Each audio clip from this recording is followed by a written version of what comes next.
Hello, beautiful humans. Welcome back to another episode of Naked Sunday. I am your host, Caleb Nelson, and I have the lovely, the fun-loving, the joyous, the fantabulous Julie Mann on the episode today. Julie, my love, welcome to the show. Oh my goodness, fantabulous. Haven't heard that for a very long time.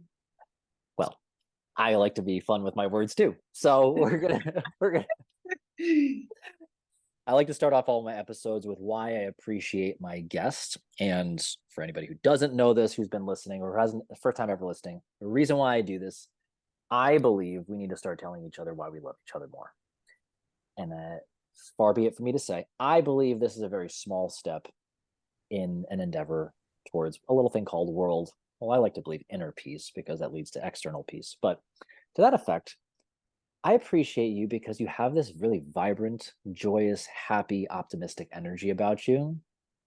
We've had maybe 2 or 3 conversations. I've been on your podcast. You're just lovely. You have this vibrant energy that makes you just kind of like, if you're having a down day, that just takes you up a level. And we need more people who just like are energy risers.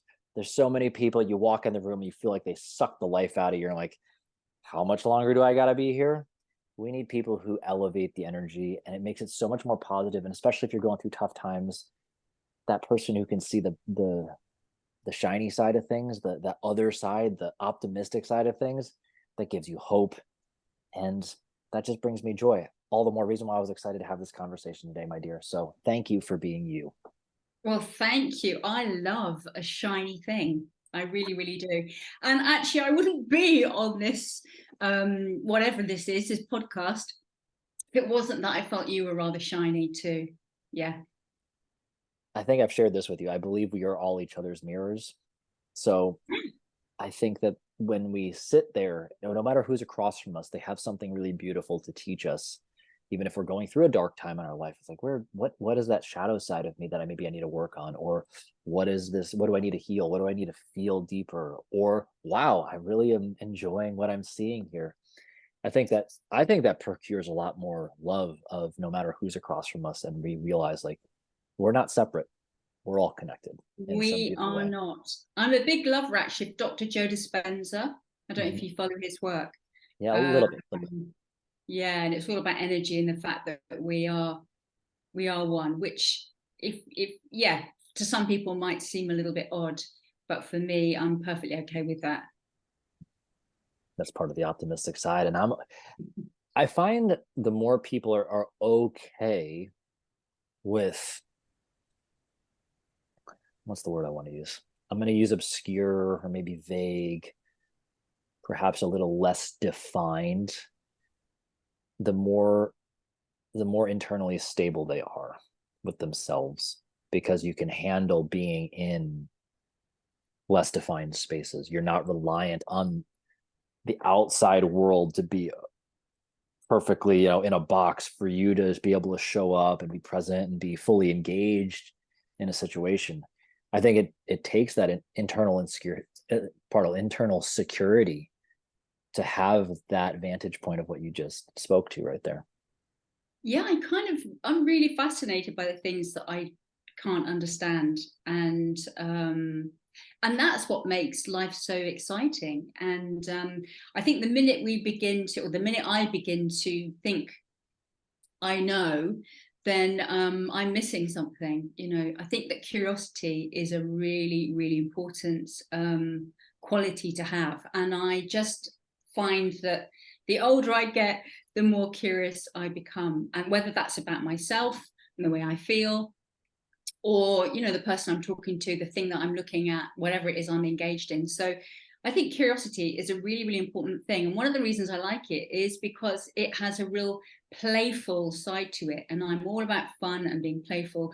And I think that children, well, I know because I have a daughter, she's now 25, but when she was small, she was constantly curious about things. And it was so great starting to kind of look at what she was looking at and being curious by. And I just thought, we can learn so much from small beings Mm. and that sense of curiosity. That's beautiful. That's really beautiful. That childlike curiosity and enthusiasm. It's just,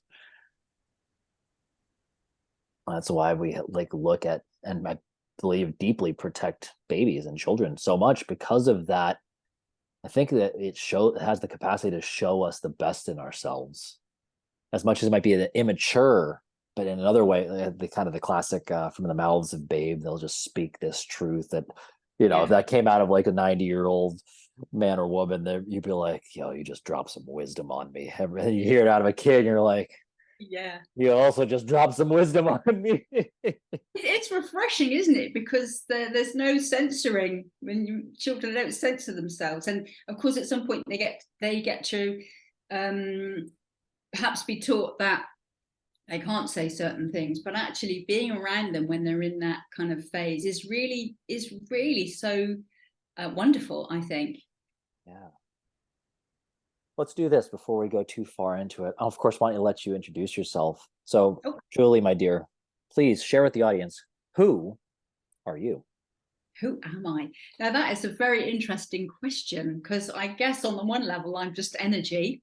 But actually, I'm known as the habit fixer, and I'm 65 years old. That may or may not make any difference whatsoever to the person watching. But who I am is someone who's grown up really for a long time believing that I should be someone else, that I wasn't quite enough, and that I should be someone else. And I discovered acting and really felt at home there. And part of the reason I felt at home was because, yes, I had some talent at that, but also I could be someone else. I could be someone far more exciting, because I didn't think I was enough.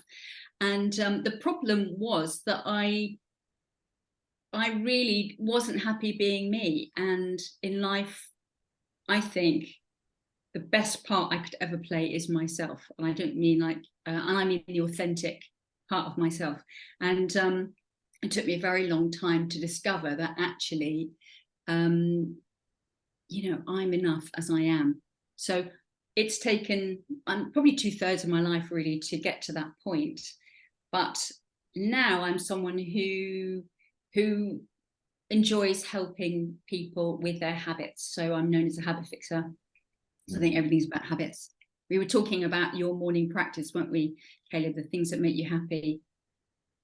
And I think it's really, really important to have habits that really have us feel good, because I think it's important to feel good.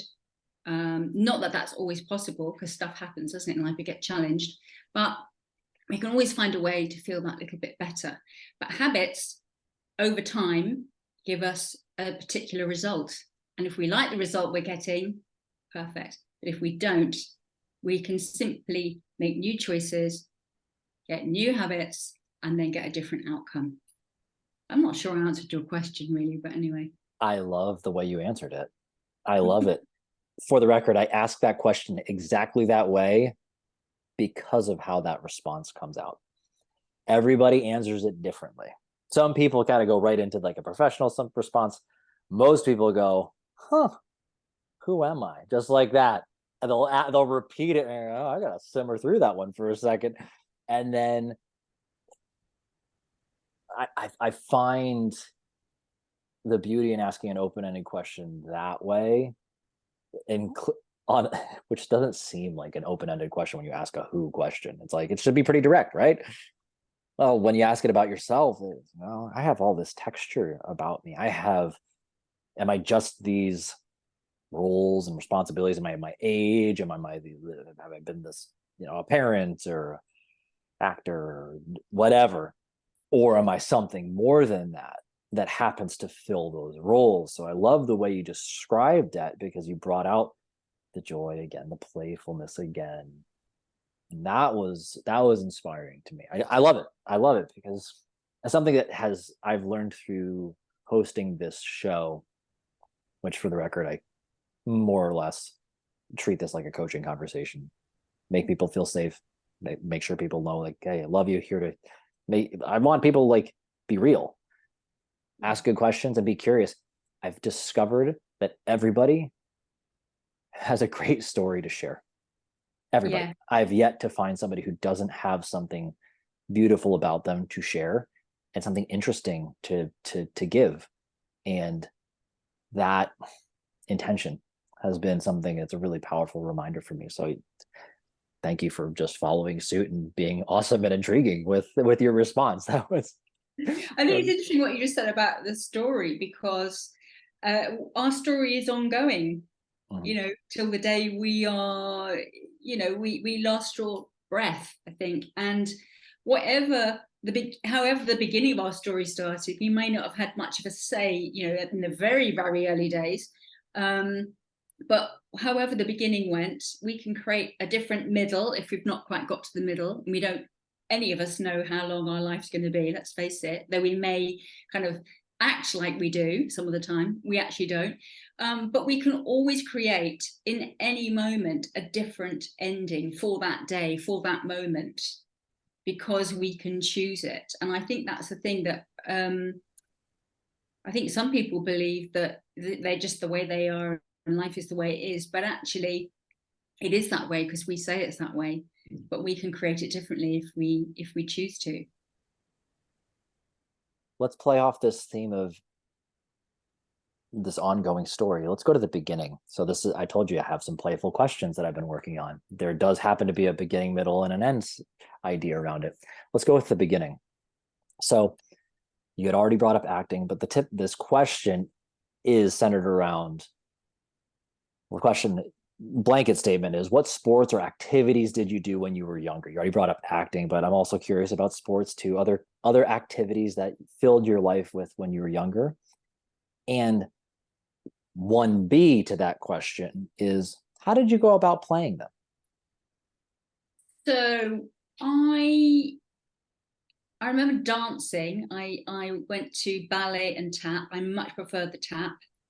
And you know, I like being in the shows. And, you know, in terms of sport at school, I didn't really, I liked netball actually, until the day that I was playing centre. And I remember catching the ball and suddenly my skirt unraveling and falling to the floor, which as a young teenager was very, very embarrassing. Apart from that day, I really enjoyed netball a lot. I didn't like hockey because it was so cold and people were mean with those sticks. Often I didn't really want to do sport because I wasn't picked for the team. I was the one at the, you know, I was the one at the back that, you know, they kind of had to pick in the end. But I really, I had a pogo stick, which may not sound very athletic, but I had a pogo stick. So if any of you don't know what a pogo stick, it was just the best thing at the time. And it's just like a stick with a spring on it, and you hold onto it and you jump up and down. And I remember doing 100 jumps on this pogo stick without getting off. And that was my record. But we had later on we moved to a bigger house, and then we had a tennis court, and I remember playing a bit of tennis, and I remember attempting horse riding, but really there wasn't much in terms of sport apart from the netball that really appealed to me, or the dancing. I like the dancing. But really it was more, my playing was more the imagining who I could be, you know, because I can, of course, our imagination is infinite. And whether you are an actor or a performer or not, you know, we all have the ability to imagine all sorts of amazing things or scary things or whatever we put our mind to. So that's what I really enjoyed, escaping to into my imagination and doing it with other people, other like-minded people. That's where I really felt at home. So it wasn't playing sport particularly, it was playing different characters. Yeah.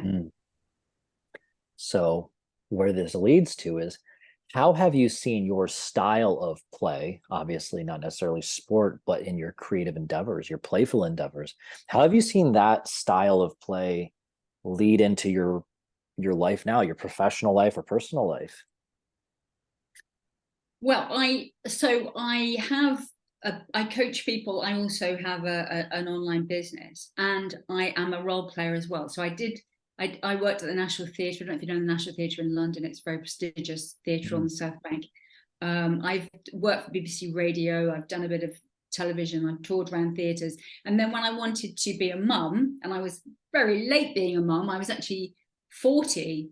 It was actually on my 40th birthday that I had my daughter, and she's now 25. I actually thought I was going to have a party, but I had a baby. And so I do that aspect of my life. I do role play now, and I do that aside from my business. So I do play, but in my work, I really like to keep things light.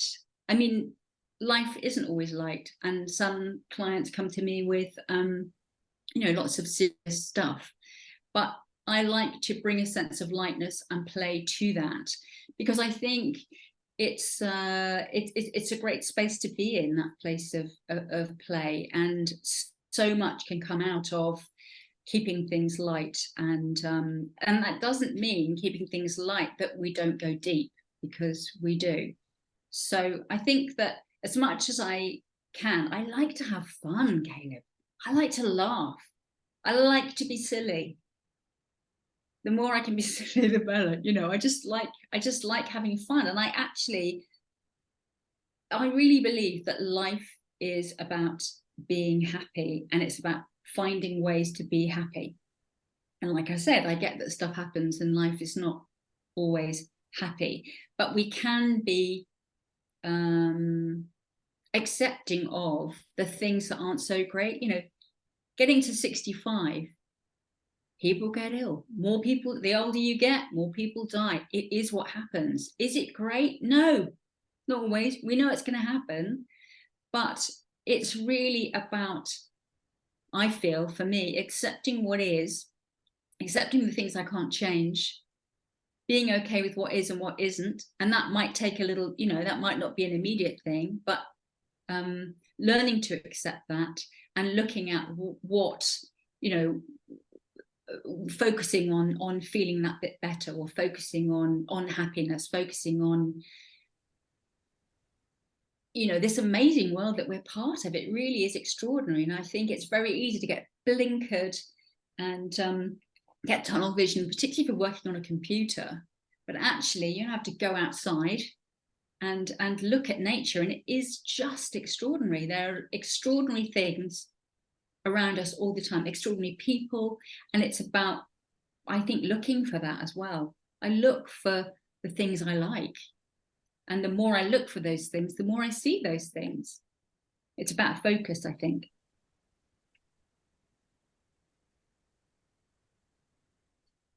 Needless to say, there's going to be a couple clips from what you just said in the teaser. So that was beautiful. It's it's certainly hard to keep the lightness about it.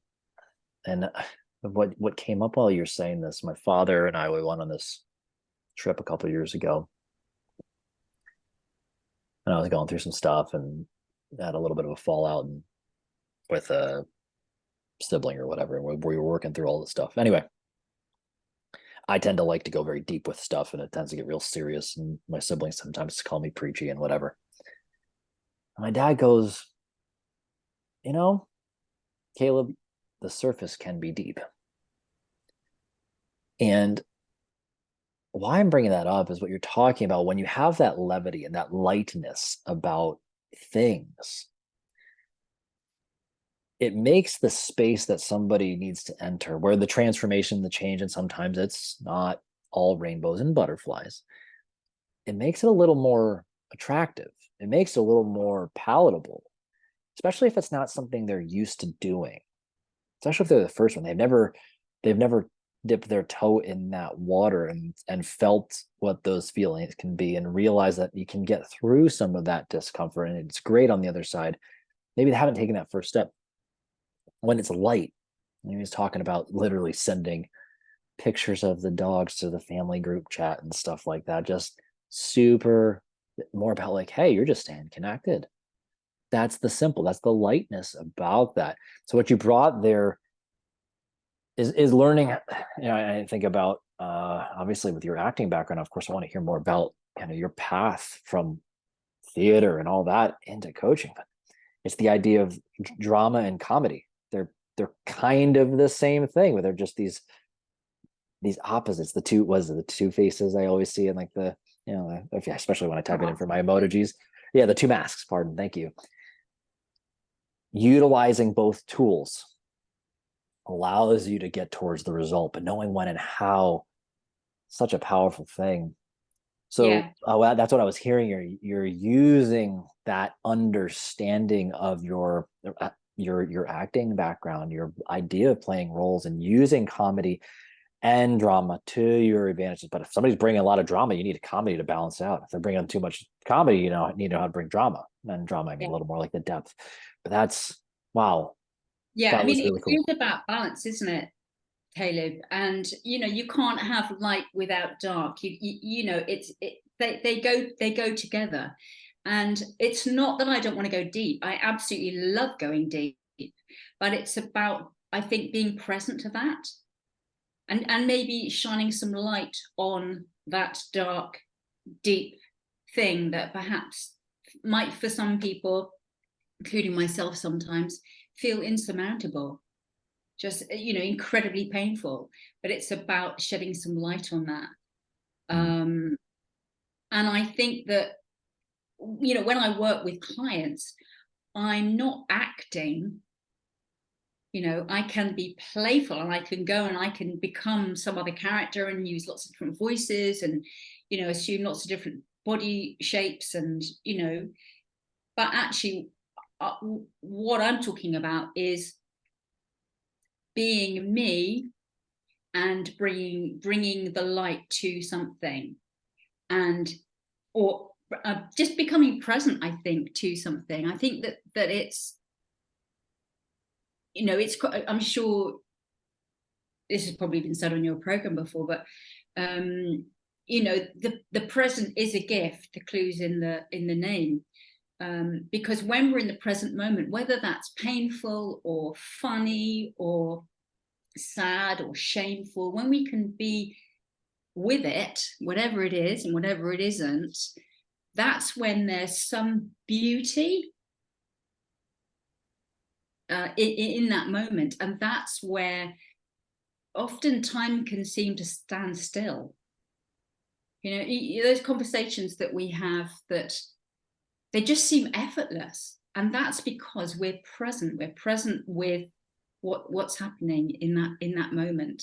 So the words just naturally flow. We're not thinking about what we're going to answer, we're thinking about what we're going to say. It just comes because we're in that present moment, which is so, so precious.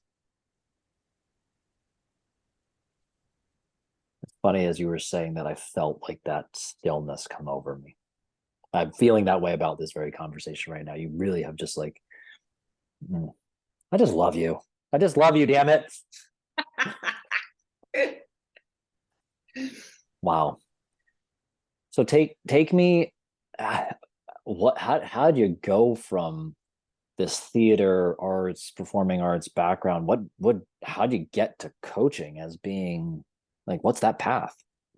So I was doing a voiceover for IKEA. Do you have IKEA in the States? Mm-hmm. So I loved working with this particular client doing a voiceover, and I worked with them regularly. I always had fun. They loved what I did. It was always an enjoyable experience. But on this particular occasion, and we're talking about, well, just over 25 years ago, I was pregnant with my daughter, and I was in the studio doing this voiceover, and then suddenly I experienced what seemed to be like a rush that came over my body. And in that moment, I was rendered speechless, which is rubbish if you're doing a voiceover. And looking back with hindsight, it was the hormones. But at the time, this experience rendering me speechless, which probably only lasted a few seconds, but felt like an eternity, really, really scared me. And I had that thought, oh my God, I hope that doesn't happen again. Oh my God, what if it does? What if it happens again? And of course, when you focus on something over and over again, you get more of that thing. So it became a self-fulfilling prophecy. So I got to the point where I was, I get booked for a job, and then, way before, maybe several days before, I'd be really scared that this thing was going to happen. I was going to have this panic attack. I then labeled myself as someone, I was just feeling anxious, but I called it something. I said I had panic attacks, and I was afraid I was going to have a panic attack. All my mind could do was think about the panic attack and the fact that I was the person that had panic attacks. And of course, it just kept happening. And even though I'd go into a studio and I'd have a little panic attack at the beginning, and then I'd get through it, and then they'd love what I did, it would happen. And so I was, my mind was focusing on it. It was bound to happen. And it happened over and over again, to the point where I thought, am I going to still work? Is this going to get even worse? So I went to see, as a last resort, I went to see a hypnotherapist, thinking, no one's going to help me. I'm just that person. I'm just that person that suffers from anxiety.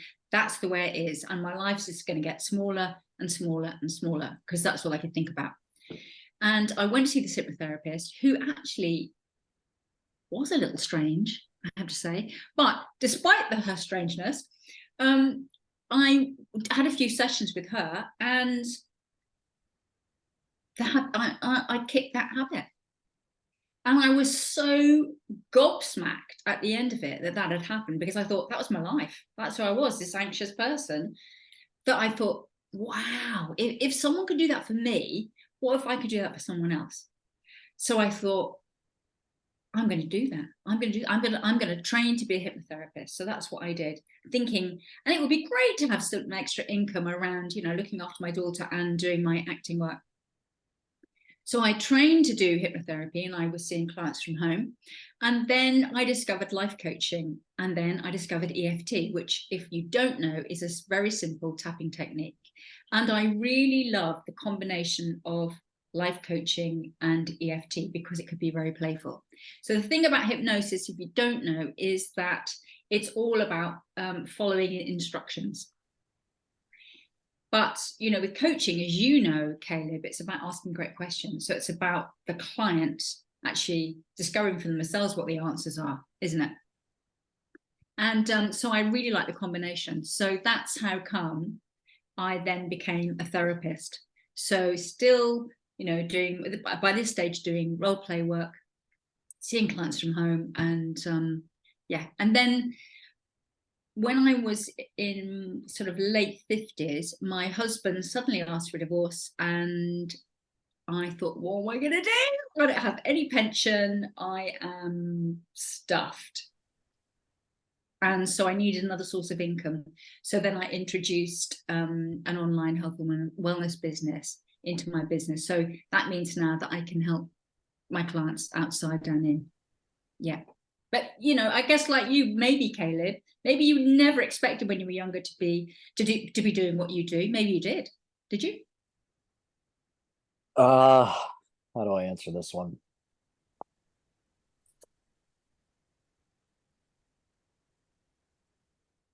I never really knew what I wanted to do. I just knew I liked athletics, and I knew I've always felt called for something bigger. I've liked the analytical, but I've always been, I think, since I've told you, the cult upbringing and all that stuff, I've always had a very interesting relationship with the spiritual. And in many times in my life, the battle between the esoteric, ethereal versus the practical, concrete, sciencey thing, those two things have been at odds in my head. Of course, the easier one to go solve is first the technical one, because it's the health. And so it led me down a path. I kind of was questioning, like, do I want to be a doctor, sports medicine, that kind of thing. My grandfather was a kinesiotherapist in France for his whole career, well, the majority of his career. Found like CrossFit, whatever. Then I was like, I want to own a gym. Okay, because I always like the fitness thing. But for where I am now, it was ironically my mother a couple of years ago. She's like, "You were born to be like a reverend." I was like, "Oh, okay," because I taught. Yeah, which is the irony of everything. But I feel like where I've come to, and for the record, this is a lot of very recent statements around like me openly speaking more about like bringing spirituality into a physical practice because of my own insecurities around it. Hence, the journey of Naked Sunday has been a spiritual journey in and of itself. Yes, the outside looks nicer. Sure, the physical part looks nicer, but it's the internal change, right? You probably heard my tagline, and look better naked inside and out. It's the inside part. How do you get that and that aligned? The body kind of takes care of itself. I don't know if I've properly answered that question. I felt like I've floated around this for my entire life. The only thing I've ever been certain of in my life, ever, only one thing, is that I've wanted to be a father. And my wife and I are kind of at that point now where we were like very serious about starting our family. In an interesting way, I feel like my everything leading up to this point in my life is learning how to get those two things in line, being like a good physical role model, but also of sound mind, body, and spirit. So Yeah. yes and no, I think, to all those questions. Maybe yes, maybe no. I don't know. Well, I love that you talked about the physical, and but then getting the inside and the out aligned. It's so important because when you get to 65, gravity's getting to you. So it's really important that you're happy with who you are. And actually, I think that I can honestly say, and it's taken me a very long time, that I am happy in my own skin. And I think if you are an Adonis, which some people would say you are, Caleb, but you're not happy with who you are, what is the point? Because there's such a disparity. I think being happy with who you are is gold. And a lot of people aren't. And it's so sad because, well, I know it's sad because I spent a lot of my life not liking my body, even though actually other people like my body all right. But I just didn't get it. I didn't get it. And I look back at the photographs, as a lot of people do, and go, what was I thinking? But it's really, really important because whilst we're on this earth, and I know some people watching think that's all there is, and that's fine. It is just that physical, it's just a vessel, isn't it, to hold the inside in, the mind and the spirit. So I feel, I think, kind of a couple of things that came up there, and I love where you went with it. I can also attest to, I think I told you a few years ago, I was like 40, almost 50 pounds heavier than I am now. yeah, Kind of like threw the body thing out the window because I was like, I stopped caring. I'd been super lean, we'll call it more fit, from like I can have greater performance on, lifts and this and that, whatever, fine. Truly hated myself. And the relationships I was able to maintain were not, they were very surface, hollow, and I didn't bring out my true self, the certain depth and the love, the spirituality. I couldn't talk about these things that I talk about now. Namely because I didn't realize I wanted to be loved and valued for that. And I was like, would I be alone again? All that. But what you were talking about there at the end, like, yeah, people think we're just this meat suit. Yeah. Yeah. Like it's a meat suit and like it's going to be done. Sure. In one sense, I guess from an agnostic standpoint, I'll float it this way. I think of legacy is the spirit passing on. And it doesn't mean like you have to have some grandiose, I've left all these businesses around and generational money kind of stuff. Like I'm saying, like, who's the few people you impacted? Like, that is, even if you don't, and more importantly, if you don't get credit for it. I think so many people are chasing the credit. They want the monuments. They want the fucking bridge named after them. They want the whatever. No, the legacy is the spiritual transference of what your life meant, that you could carry out those acts in this physical body, because you needed the vehicle. You needed the vehicle to be able to do the things that moves the needle forward.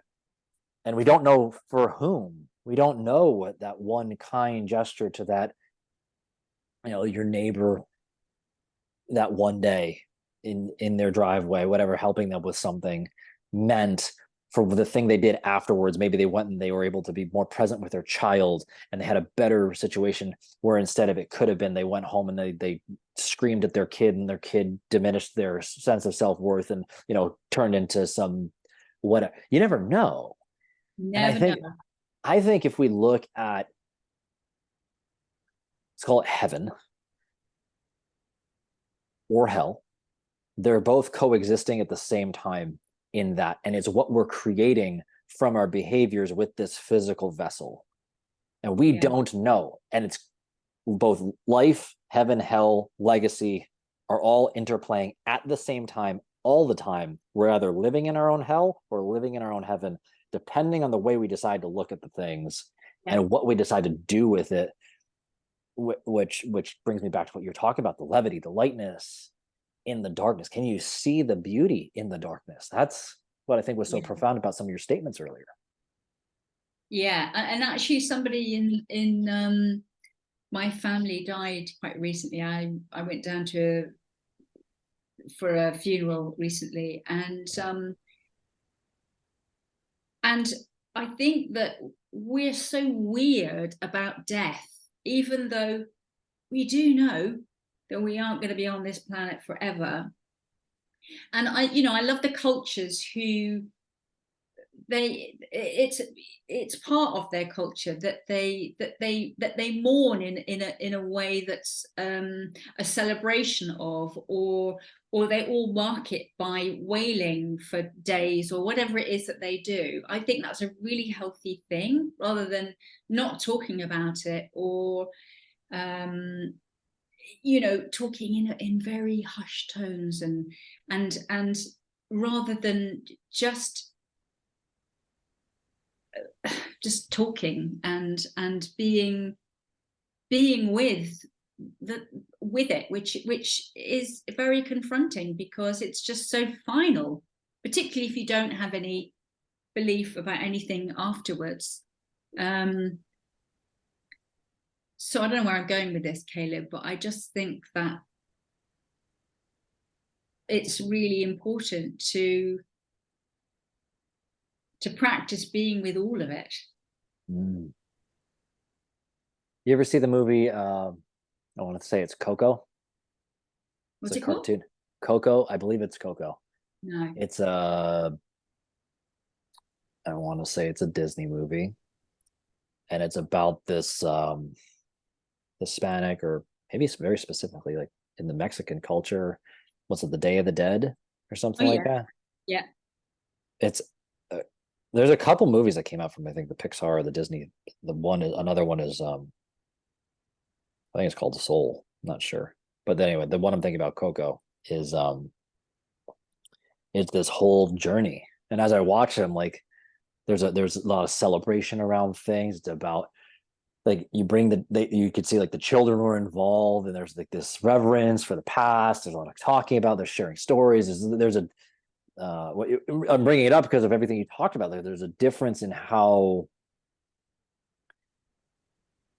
it's not so much the classic, don't cry because it's over, be happy that it happened, or something. It's not that I'm butchering the quote, whatever, but it's the idea of, like, you're celebrating what was. And I think what that leads to is the ability to see the lessons from that person's life and the gifts that they've given you. And those to me, I see as like the spiritual thing that continues to be passed on. That doesn't go away. It's still there, because so long as you keep it alive, the idea of what gift or lesson they've bestowed upon you, they're always with you. I thought that movie, you've never seen it? No, I haven't seen it. But I think the energy of grief, I mean, for me, my experience of grief has been that, you know, that it comes in waves, and it happens over years and years. Probably, you know, I'm sure I experience grief for certain people that have passed, till I'm no longer around.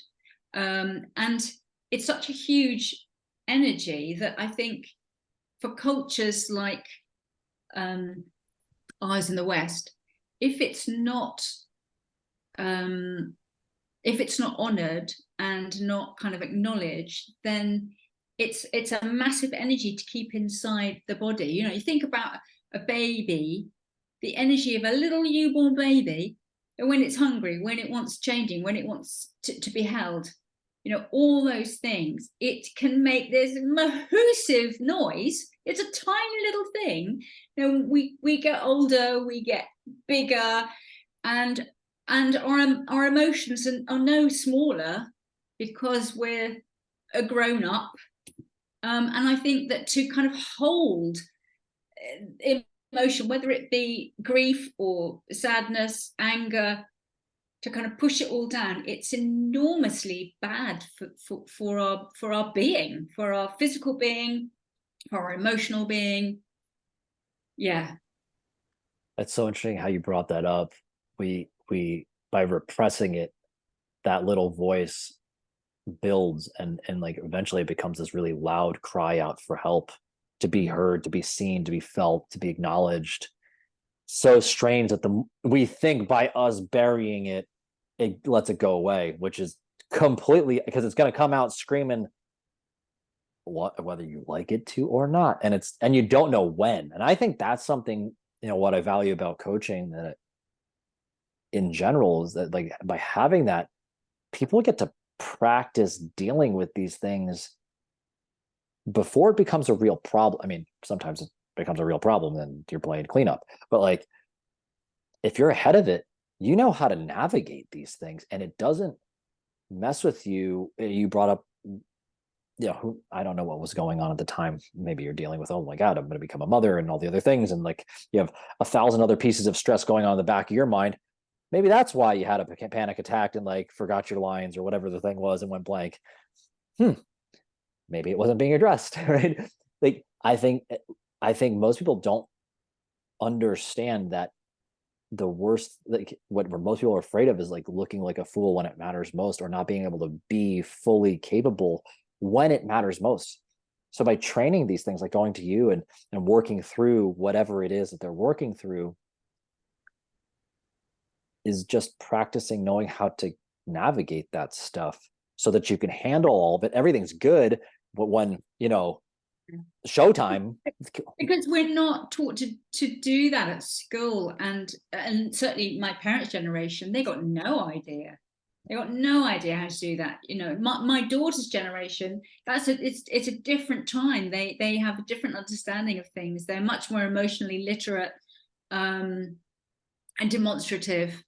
But actually, it is to do, I think, with parenting, schooling. But actually, if we haven't been told that it's okay to have our feelings, I mean, we wouldn't be born with them if it wasn't okay. That's my thought about it.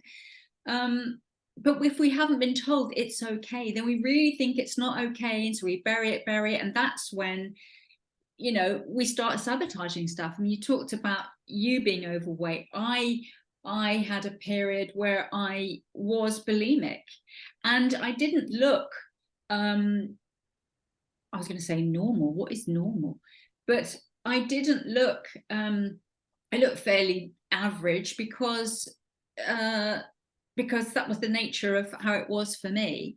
But I used food because at the time things weren't working around me, and I wasn't able to express my feelings, and so I decided to use food as a coping mechanism.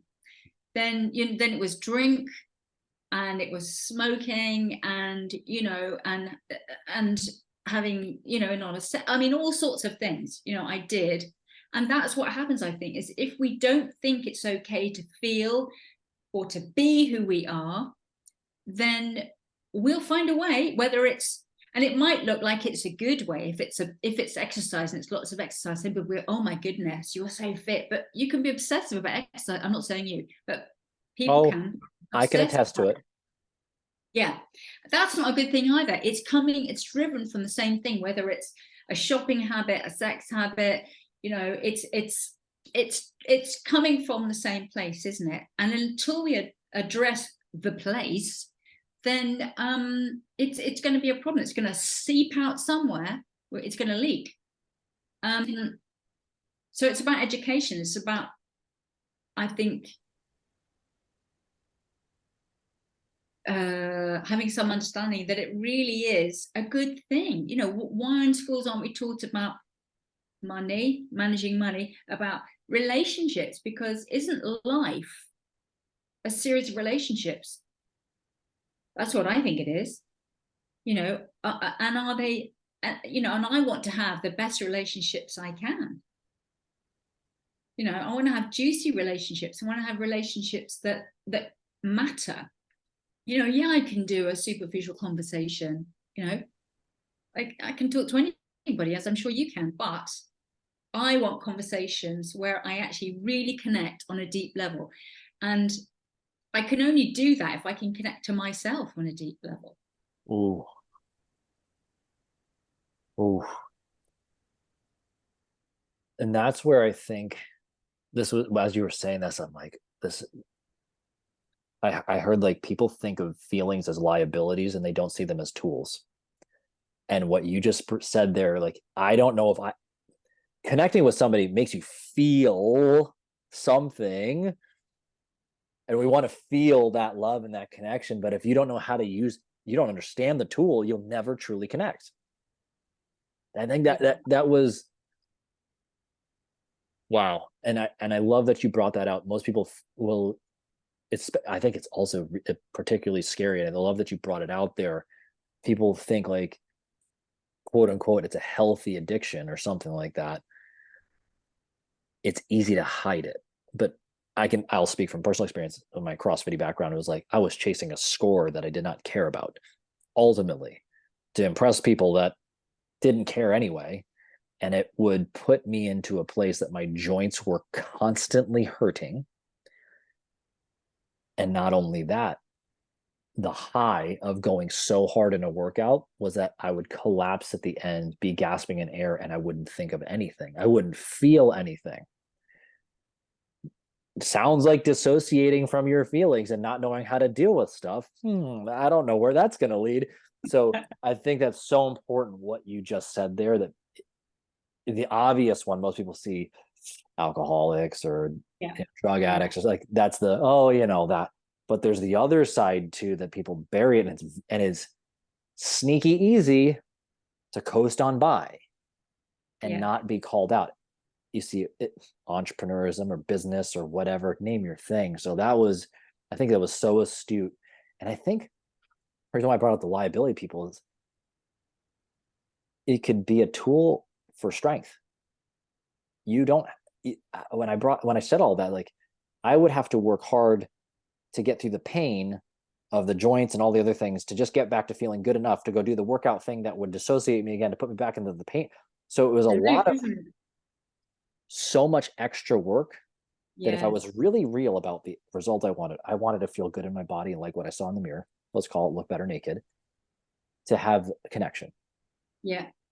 When you take away the self-loathing piece and the lack of permission to connect to who you are, all of a sudden you take out 90% of the work that you were having to overcome just to get to square one. But you had to have some conscious awareness that you were doing that, didn't you? Because it doesn't start that way, does it? It starts with, I don't feel great. I want to look great. I want to have a partner, or I want to kind of fit in, or I want to whatever, look great in those clothes, whatever the thing is. It starts off with something that's like, trying to fit in, trying to be part of, to belong in some way, thinking the thing will make you feel good. But it's only really when you bring that conscious awareness to it, which there isn't any of that when you say like you're dissociated and you kind of, you didn't say zone out, but that's what I do. I'm once, I don't know if you have flake chocolate bars, No, I've never heard of crumbly flake. chocolate, very nice. Oh, But I it sounds once, good. yeah, but you don't want to eat 21 of them. And I mean, am I proud of that? No, no, I'm not. But you know what? I would just cram food in just to take away the emptiness. But I wasn't conscious really of what I was doing. I knew I felt absolutely terrible afterwards. I knew I felt really ashamed afterwards. But I didn't know what was driving it. I didn't know that there were other ways of me dealing with the thing, because I wasn't taught that. But then over time, I learned some stuff, and I talked to some people, and I read some stuff, and now I know that. And the thing about feelings as well is that people like the good feelings, they like to feel happy. Oh, they like to feel peaceful. They like to feel that, all those things, but actually they don't like the sadness, or they don't like the shame, or that. But we have all of those things. But the thing about the feeling, I think, is that it's like a flag. So when you get a feeling, whether it's a feeling that feels good, or it's a feeling that doesn't, it's really, I think, a flag. It's a flag that says, if it feels good, it'd be like, oh, that flag saying, oh, this feels good, do more of that. Or the flag saying, do you know what? You don't like this feeling? What is it you're needing? What's underneath the feeling? So, there's always a need underneath a feeling, and there's always a way of meeting that need. And sometimes we look to other people to meet that need, and they haven't got a clue, and they don't want to meet our need. But actually, we can always find a way. So for me, I like to see feelings like flags. It's flagging up. Yeah, hello, what are you needing? Ask yourself, what am I needing right now? Ooh. Well, actually, do you know what? I need some reassurance. Do you know what? Right now, I need a hug. Right now, actually, I'm absolutely exhausted and I need to go to sleep. Or, do you know what? I actually need some water. But you have to stop, don't you, Caleb? You have to stop the noise. You have to take time to kind of even become present to what that might be, rather than getting caught up in the chatter of that incessant, boring loop that's going on in our heads, that is only, it doesn't have any new information. It only has information that it's learned up till now. You want new information, you've got to look somewhere outside your head for that. Or you can access the part of you that remembers, oh yes, I remember when I felt like this before. And actually, do you know what I needed? I needed someone to listen to me. And then,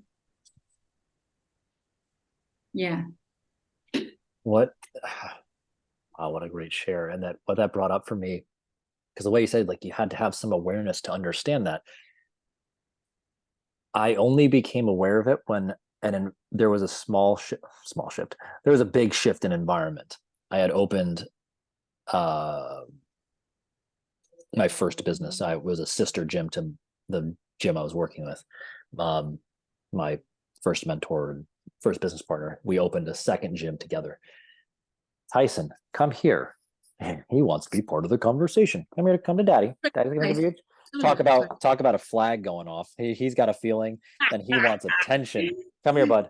Come to daddy. Tyson wants an appearance. He wants an appearance, whether it's a growl, a little crunch in the background. I love it. You're not going to lift him up then. You're just going to. Yeah, me too. I think you've got an imaginary friend, Caleb. Well, you know what? Sometimes there's plenty of people who think I got imaginary friends. So clever being able to wave. Well, he's got daddy's assistance to wave his little paw. His paws look like little I always think it looks like a little rabbit's foot, lucky rabbit's foot. Yeah. Yeah. I used to have a rabbit. Yeah. He's so cute. It's cute. So what I was So saying, it's just upstage due, but never mind. he always does. I was saying before we hopped on here, it was like, more people care about the dog stuff than anything else I could have. Yeah. I put out some like heartfelt, emotional thing. Crickets on social media. I put a video of the dog licking my wife's toes. Oh. 100 likes or whatever the thing is. Like, oh my god, you're the cutest dog. I'm like, whatever. But it's all good. I'm cool with it. I realize what around here there's a commercial that goes puppies and babies not included. It's for like some car dealership. Oh, And, I have no idea if they're a good dealership or not, so I'm not trying to promote them or one other. But the point is, babies and dogs, they always win out because everyone's like, oh, it's so cute. yeah. But to what you were saying, it was shifting the environment and feeling something different. So the place I started my career was a younger demographic. Albany's a little more transient I always calls it a little transient. It's younger.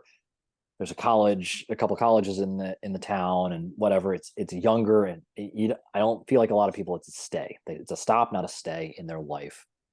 So when that's the case, you're kind of passing through. There's a little, and we ran the place kind of like a frat. It was a party.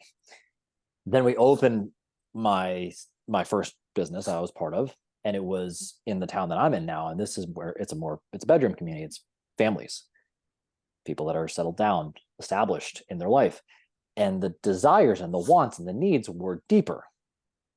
And there was a side of me that got to a side of me that was appreciated a little bit more by this culture that was up here. And it had to evolve more because I was still trying to pitch to athletes, and it just kind of was in a loss in my own life. But it was knowing like, oh, I could be appreciated for this. This is different. So the reason why I'm bringing this out is I didn't know inherently what was wrong. I did know that I didn't feel great in myself. I had physical pain. It was hurting. I was chasing, acceptance from a girl. But the shift in environment. So I'm saying this for other people like, hey, you might not know, Tyson, you're doing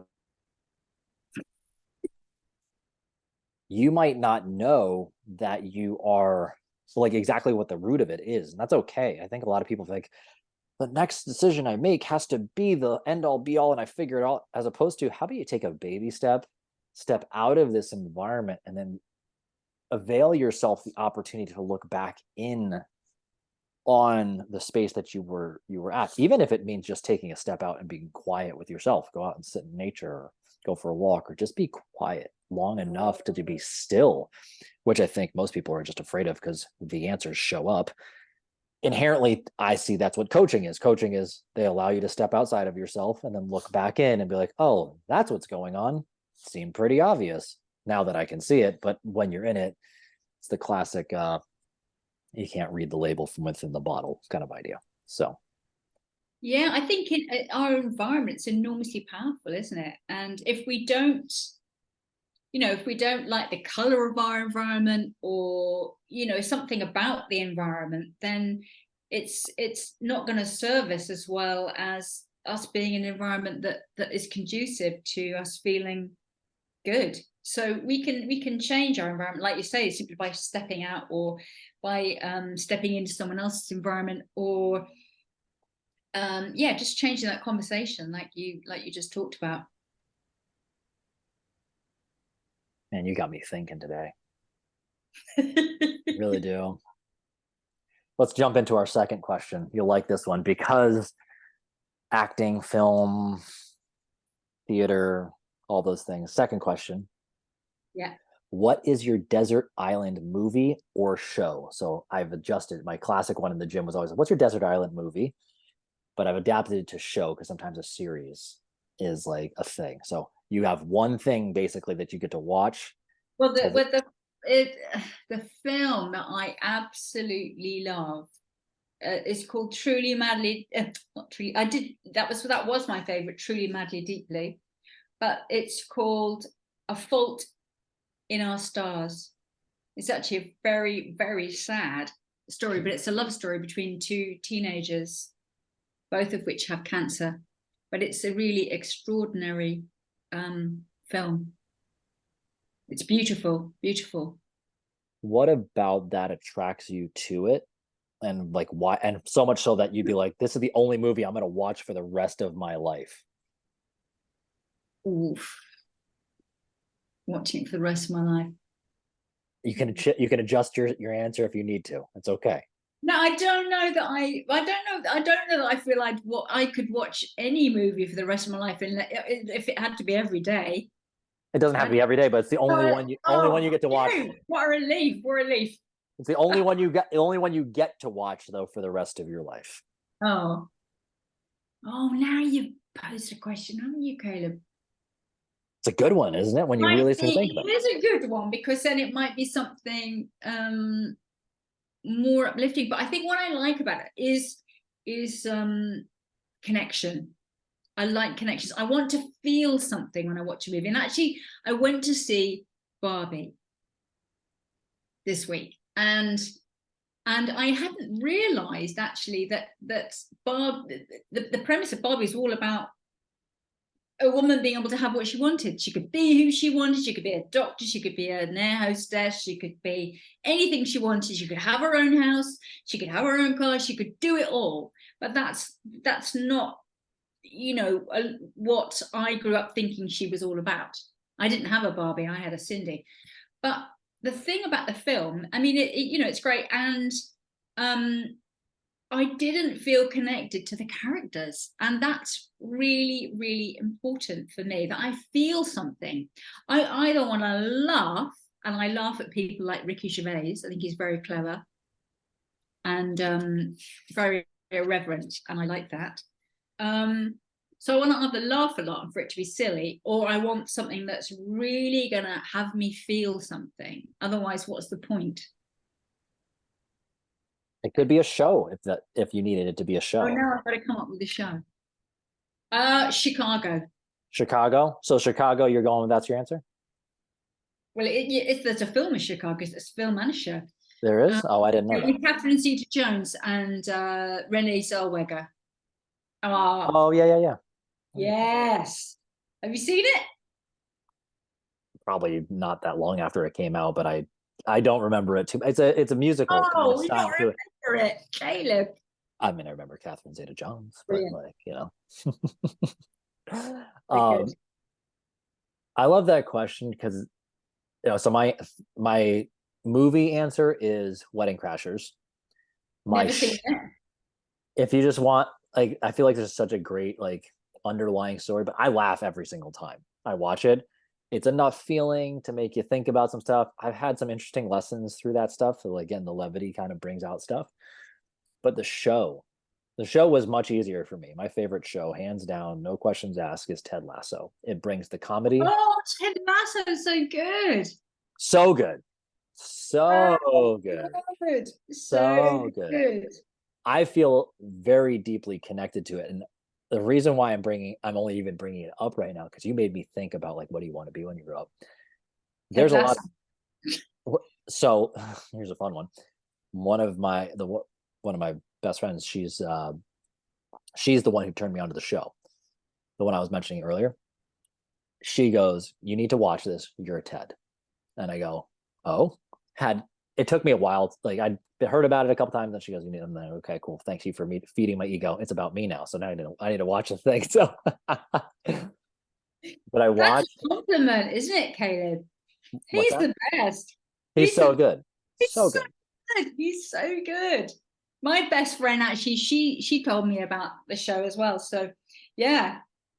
I think a there's a lot of like deeply spiritual aspects to that show that are going. There's a lot of profound leadership things going on that I don't think a lot of people see with his humor and his lightness and his silliness amidst a lot of things. And there's the practical, how do you win a game? But it's not about the game. It's about the life and making people into better humans. Yeah. Go figure, better humans happen to perform better. There's just so much depth to that. That's why I wanted to bring that out to you because of that. What does it mean to be a coach? It's guiding, shepherding people to a better place. So Yeah. merely because you had brought up that stuff earlier, that's the reason I'm sharing that piece. Yeah, It's great. I so mean, good.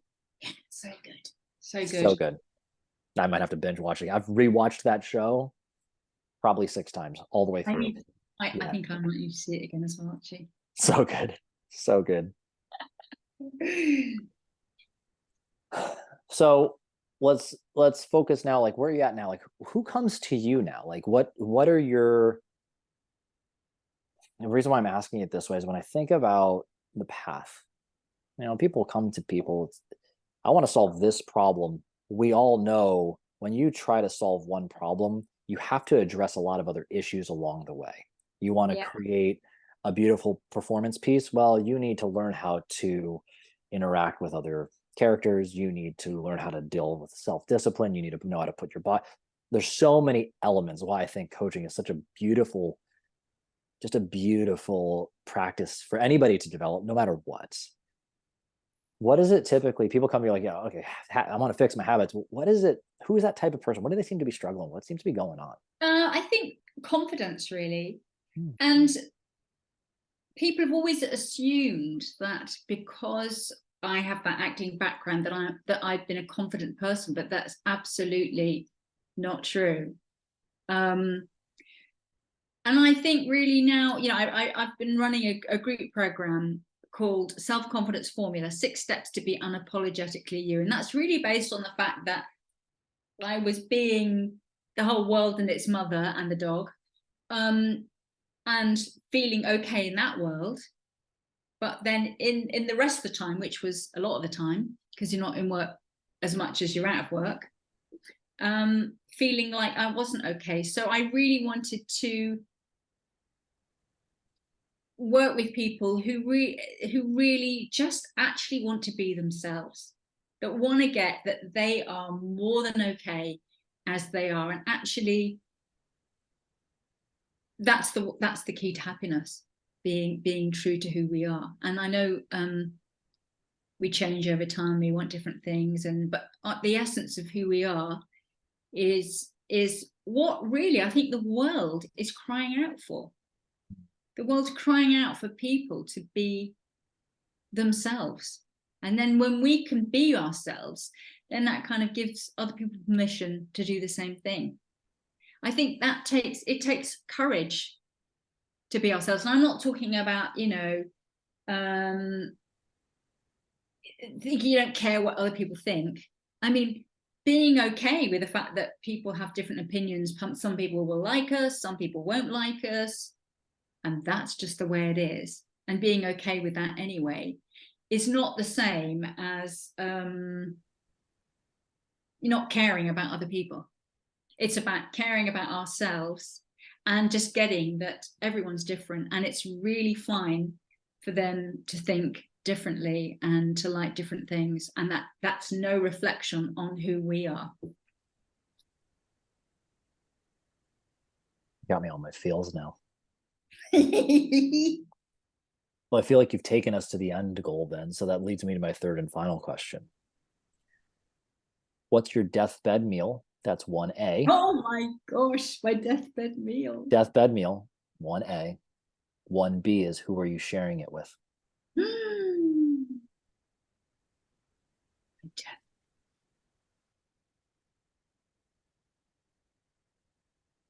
think I might have a chicken tikka masala. Chicken tikka masala. Yeah, Oh, I think I might with extra thick taka dal, peshwari naan, some poppadoms,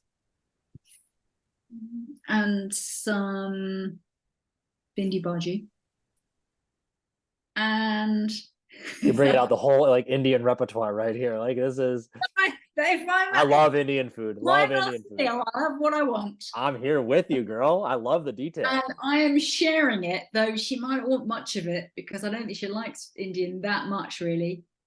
Share it with my daughter, my Katie Lou, who I'm enormously proud of. So, so proud.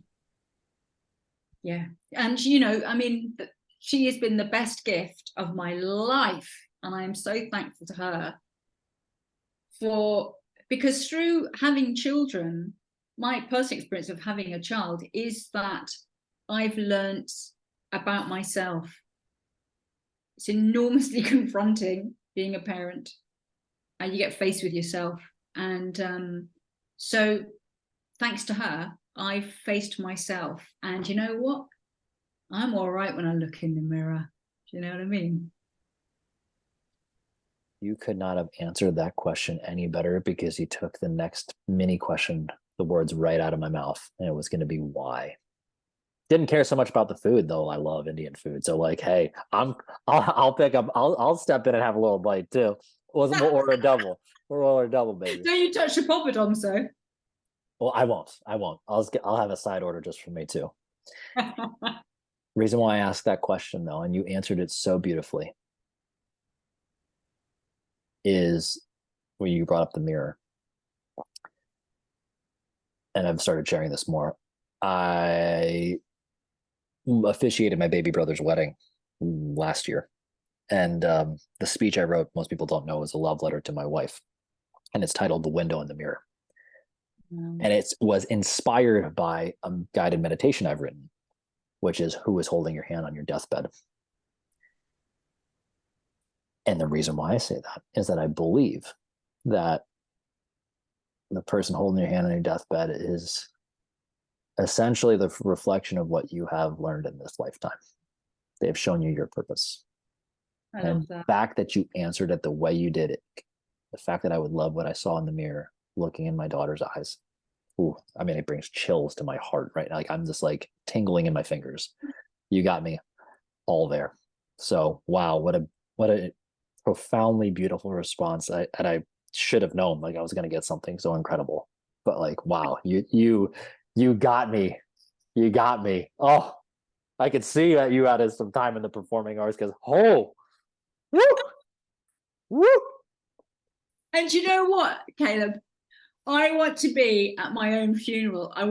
This year, I'm going to make a video of me talking to people that I'm going to be at the last curtain call.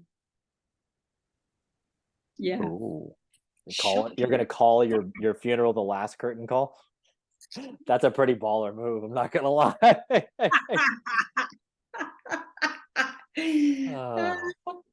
Julie, my love, I'm taking a look at the time, and I told you I wanted to be respectful of your time. I told you to finish roughly on time.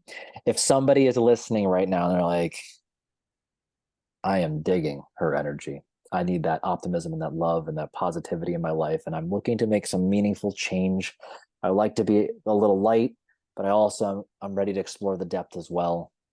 What's the best way for somebody to get in touch with you? Habitfixer.com. Habitfixer.com. Perfect. Stop making my life so easy.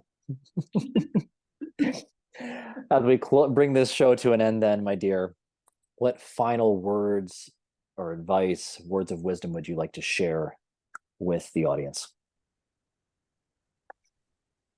Be yourself. Just be yourself. Mic drop. Julie, I love you. I'm so grateful that you've come into my life. I am just excited to see where this friendship goes. I feel like inspired to just take on the rest of my day just after everything you've shared with us today. And this has been a real gift to spend some time with you today. So thank you so much for sharing your time, your energy, your wisdom. Everybody, habitfixer.com. They'll also be in the show notes. Don't worry, it'll be there. You can find it. If you forgot, you couldn't type that in. Habit Fixer seems pretty simple though. If you need anything, message and we'll all be here for you. But thank you, Julie. Thank you for being here. Thank you everybody for listening. Thank you for sharing your time and your energy. And until next time, I remind you to love everybody.